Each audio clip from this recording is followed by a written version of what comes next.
There, click the button manually. Alright, game with Sonny active. He gets to go first. Don't know what kind of split he has, but for his sake I really hope that he can buy the Flourishing Druidess away from me. If I get a Thicket and a Druidess turn 1, that's going to be a spectacular start to my game. He's almost certainly going to buy the Druidess, though. Oh! Speaking of things that would make a really spectacularly stupid start to this game, another one replaced it. Alright, here we go. Thicket, get rid of an Apprentice. Flourishing, get rid of an Apprentice. I did it in that order because there are more 3s that I would think of buying over the Flourishing than there are 2s I'd think of over the Thicket. He needs to take Elemental Projector off the field or that will go bad. And then of these choices, since he has an Elemental Projector, I can't possibly leave a Defense Generator. That's an automatic 2 power a turn, possibly 4 if he can buy a Mechana. That's just never okay. The real thing that you want to look out for in the early game is letting your opponent get constructs that give power. Even ones that just give 1 power. They're so good. They make a big difference in the mid-game, and the mid-game is where you ramp up everything. The end-game is where you win or lose. The last 2 turns of Ascension are almost certainly when everything is won or lost, except for in games that it didn't matter. Very rarely have you made bad enough decisions to lose before then. Your decisions matter, don't get me wrong, but you see, you know, the actual result of all of your work at the end. Now here's where I have the choice. If I buy a Shadowstalker, I risk giving him better options. If I grab a Mystic, I can hope he grabs Shadowstalker and gives me better options. If I go for 2 heavies, there's tons of power out here on the field to kill, and I have a Flourishing Druidess that wants me to own a bunch of power. I do still have 2 Militia, so I'm going to have 2 power in my next hand. It's going to be awkward. I'm going to go heavy. My next turn is going to be 2 Militia, and then 4.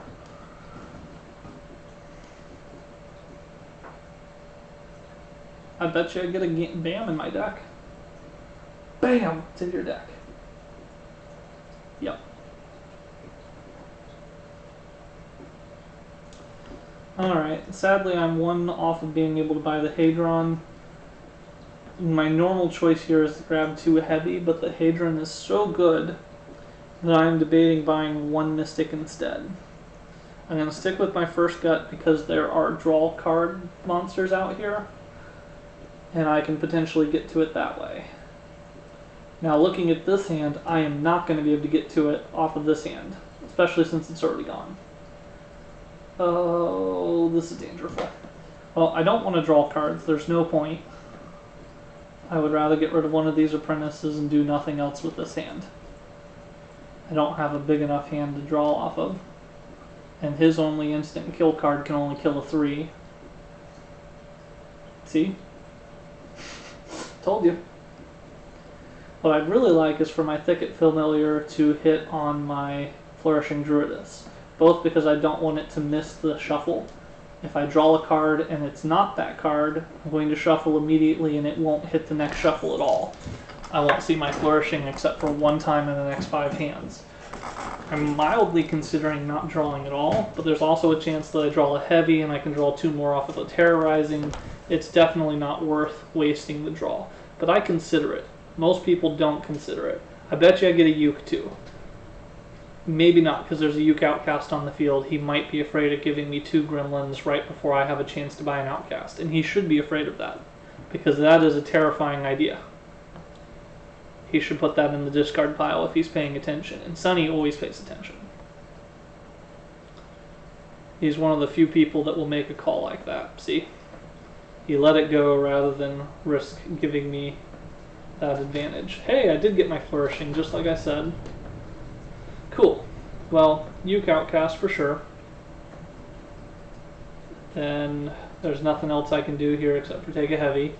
There are enough monsters out here for me to be okay going heavy power. It means my flourishing will always be 3. I should be able to keep the honor advantage for a while. Unless, this is a big unless he draws both of his Lifebound or Enlightened kill cards in the same hand. If he doesn't play one of them in this hand, I'm going to be real disappointed because he has a good chance of getting both of them in the next hand. Not a great chance, but a good enough chance that I'm afraid of it. He's going to buy the Patient Assassin. Because he has 2 mechanisms now, he will always have at least 2 power. He didn't. What was the one card he discarded? Oh, it was a construct, never mind. Alright, well, draw some cards, see what happens. Whole lot of nothing. Patient Assassin, Cultist, keep it rolling.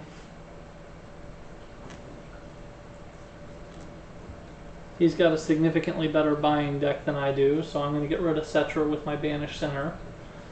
Remus is a close second, though. Remus transformed is really terrifying, and his deck has a good chance of transforming, but I have a good chance of denying him monsters and eventually killing his constructs with Tectonic.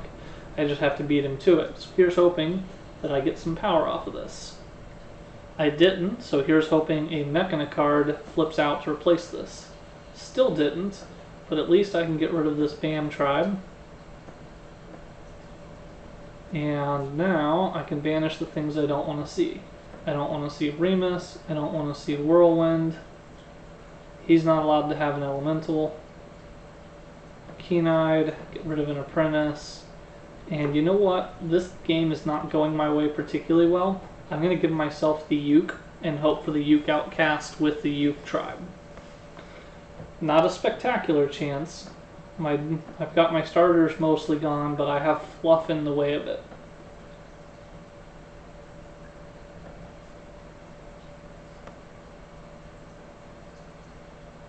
But I think it's a good enough chance to chance it. You heard me. Chance to chance it. Alright. Well, with this the way it is, I'm not going to pass on a cheap honor card just in case the event flips. I wanted to banish this Apprentice, but I'm not going to get rid of the Spike Vixen either.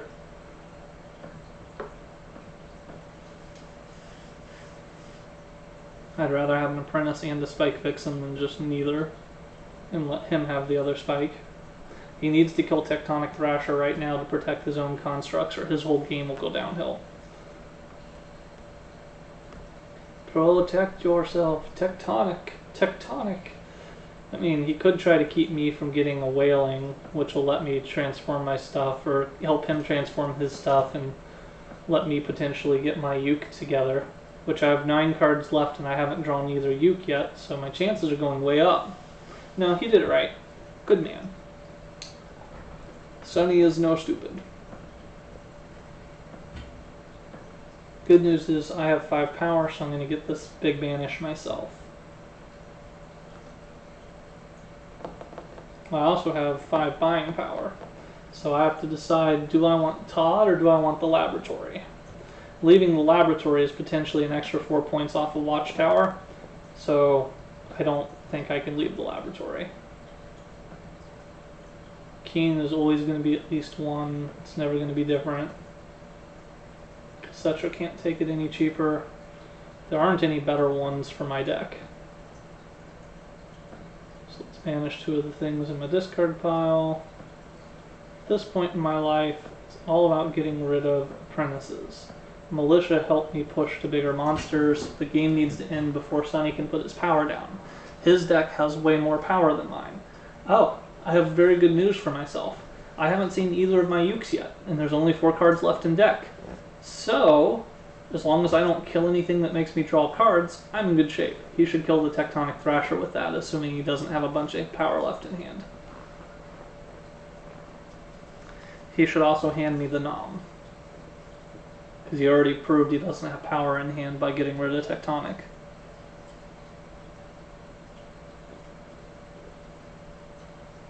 It's too late in the game for me to get it, and pass it to him, and him to get it. The game will be over by that time, so giving it to me is a no-brainer. I love giving noms late in the game. I hate giving them early. They tend to come back like they get a nom on turn 3 or 4.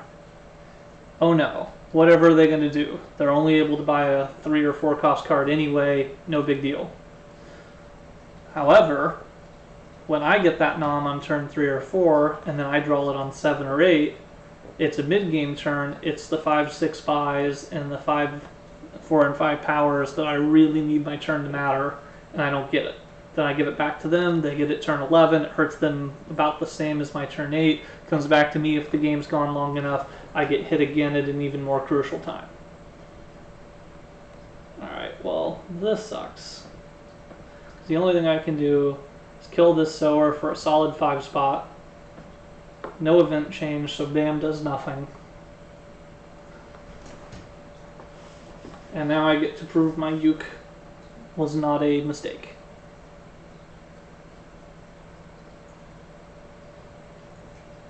The question is, what am I going to grab with it? And the answer is probably the Uri of Chaos, but we'll see. Ooh, unspeakable. Depends on what I draw. What I draw will determine what I do with this. Alright, this is the last turn of the game.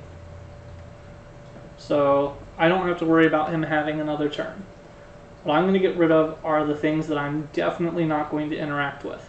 And there's no way in heck I'm going to interact with a 5-cost 3-buy thing here when I could always do better. There's tons of monsters out here. So, Uke Tribe, do I take 4 points and draw 3 cards, or do I take 7 solid points? I think I'm ahead in the overall here. Sonny's deck value is a little higher than me. But if I do the draw 3, the chances I get power go way up, then I'll be able to kill the unspeakable, which is at least another 5. So, between the Ur and the unspeakable and the processing hub, those are the 3 I will probably be able to do if I kill that Ur. That's 9, 10, 11, 12 points. If I take the upgrade foundry, I'm literally looking at 9 total points between the 2 cultists and nothing else. So I'll take the draw 3 and hope for the best. Now the question is, what do I kill with this? I have so much power in my deck that the chances I draw more of it are still high, and I only need to draw 1 more power to kill the unspeakable, so let's draw 2 more cards. And that is just as good as power, because when I buy a processing hub for 3, I get the remaining power for the unspeakable and confirm that my draw cards option was the best. That should be enough to win the game by about 7 points. Oh, I was further ahead than I thought. Sorry, Sonny, I overvalued your deck. There we go.